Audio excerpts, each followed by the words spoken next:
Peace and love, everybody. Thanks for being here live with me. Appreciate it. Hey, Susie. Hey, Susie, I got your email. I'll get back to you today, I hope.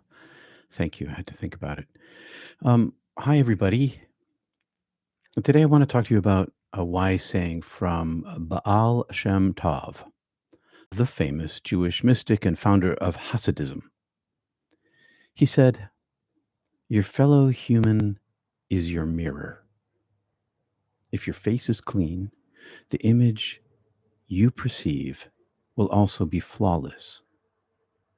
But you should look upon your fellow human. But should you look upon your fellow human and see a blemish, you're encountering your own imperfection. You're being shown what is in yourself and must correct." This quote teaches us a lot about how we see ourselves and others. Baal Shem Tov says that how we see others reflects our own inner feelings. When we see the good qualities in others or the light in others, we often have those qualities too. On the other hand, if we notice things we don't like in others, it might be because we have similar flaws. It's like looking in a mirror. What we see in others can tell us a lot about ourselves. When we notice things we don't like in other people, it can be a chance for us to think about ourselves instead of judging or criticizing others.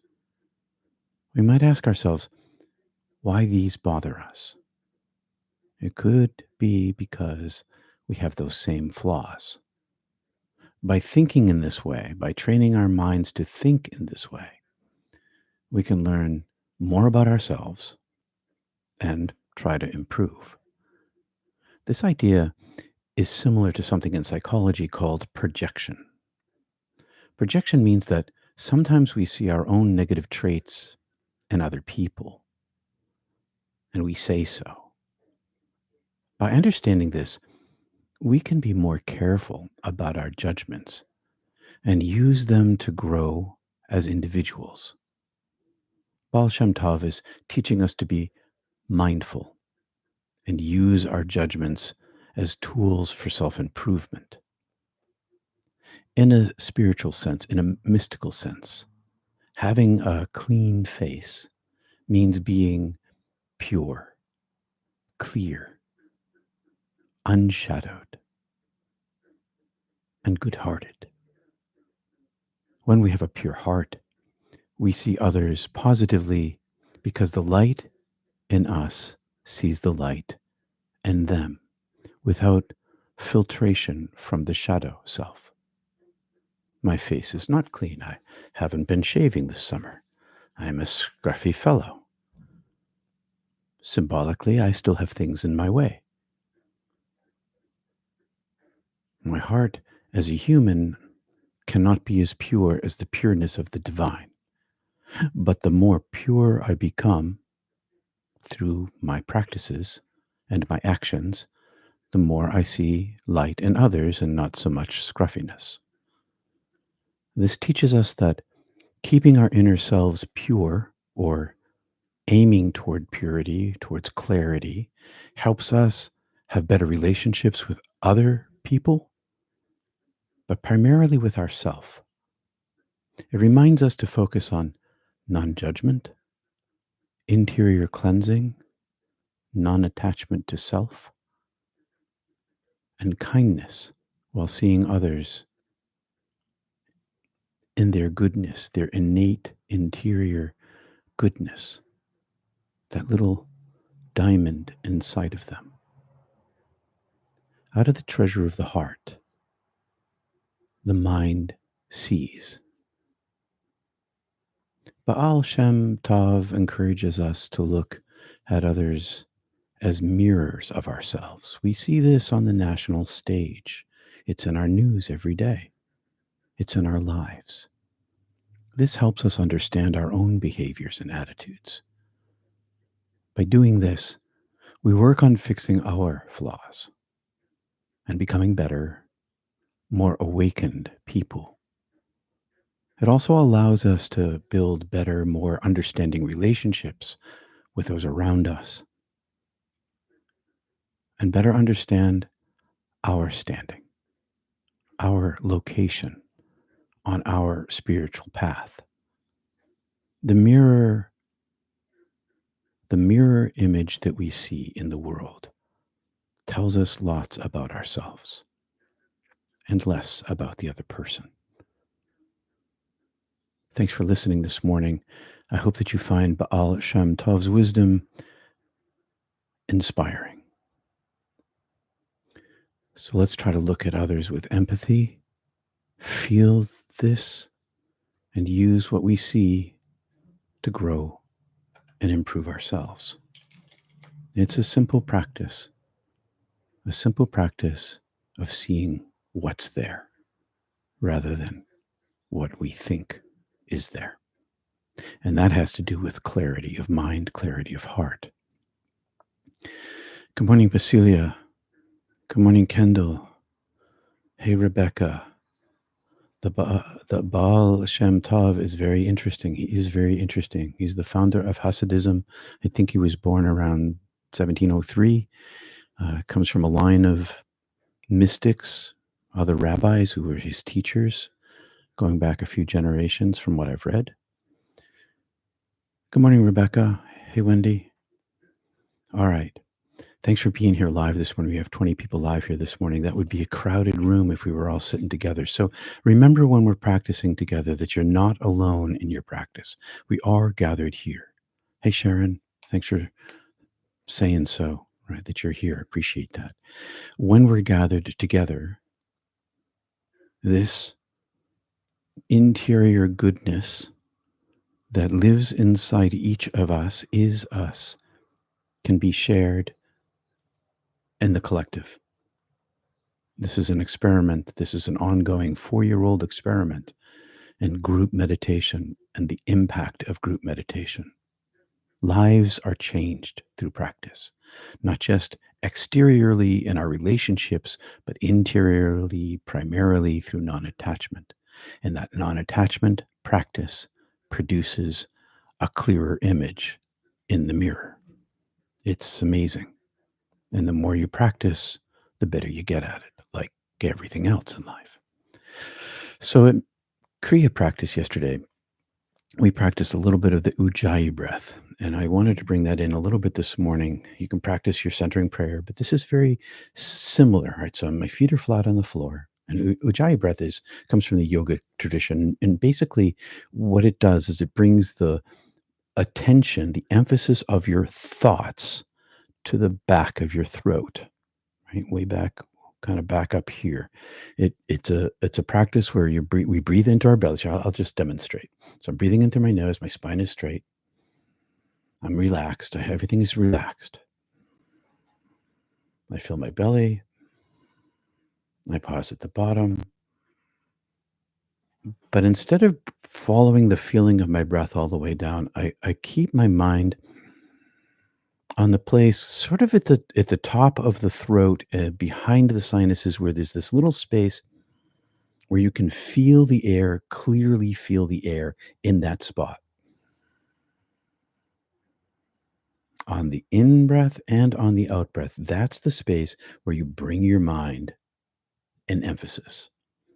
We listen with our ears to the Ujjayi breath. We constrict our throats. Imagine your throat is like a straw that's wide open. You want to constrict it just slightly with the muscles of your throat. If you're a singer, or singers know how to do this,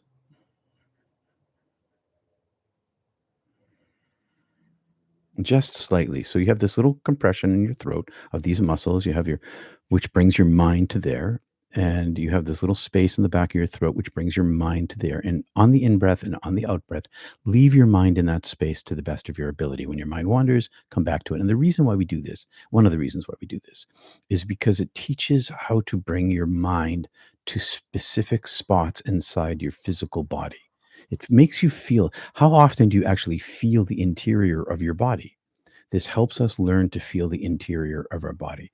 And that leads to access to the subtle body. So It's a mental focus yogic practice of pranayama where you ujjayi breath, where you bring your mind to your breathing through your nose with your emphasis on the back of your throat, listening, slight constricting, filling your belly, letting your lungs fill naturally, keeping your mind emphasis in that spot on your in that spot in the back of your throat, but also in a little bit of a straw squeeze. And listen.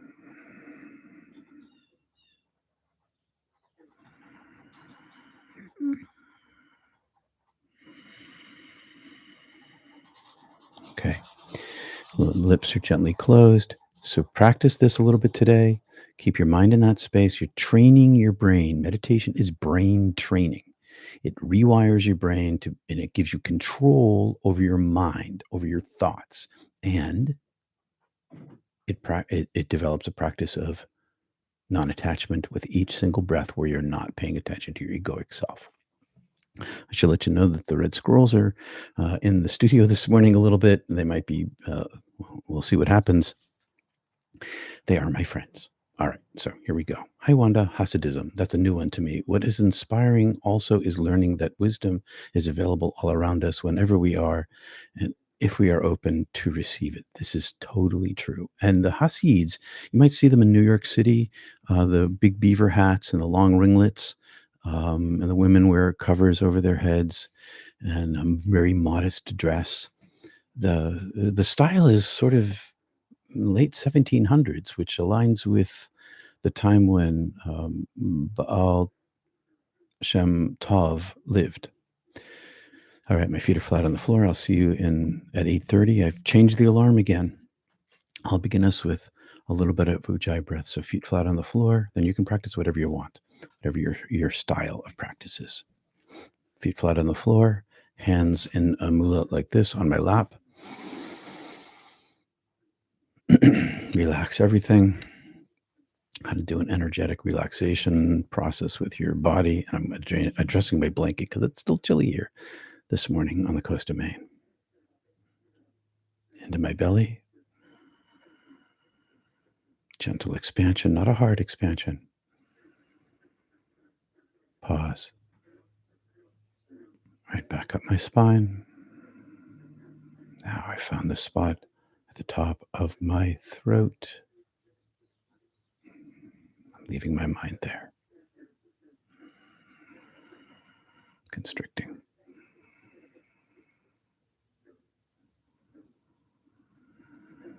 Listening. It should feel the same. Sound the same on the in-breath and out-breath. You're on your own.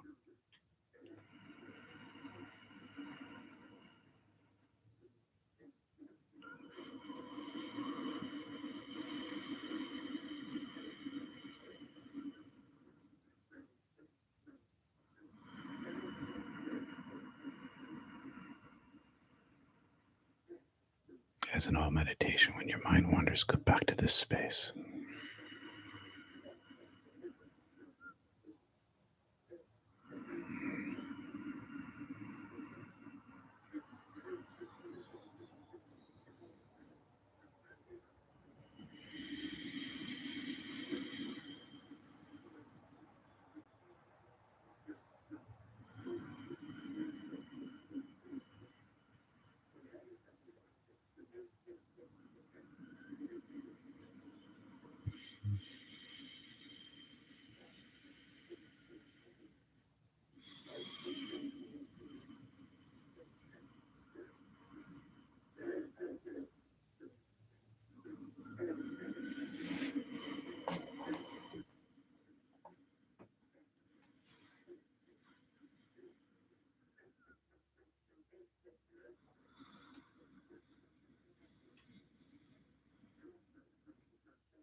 Long, slow breath.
Peace and love, friend. Thanks for being here.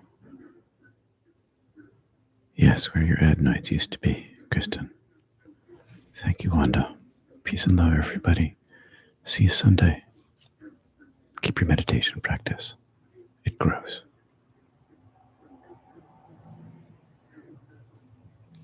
Hey, Hutastic, you're welcome. You're welcome. Peace.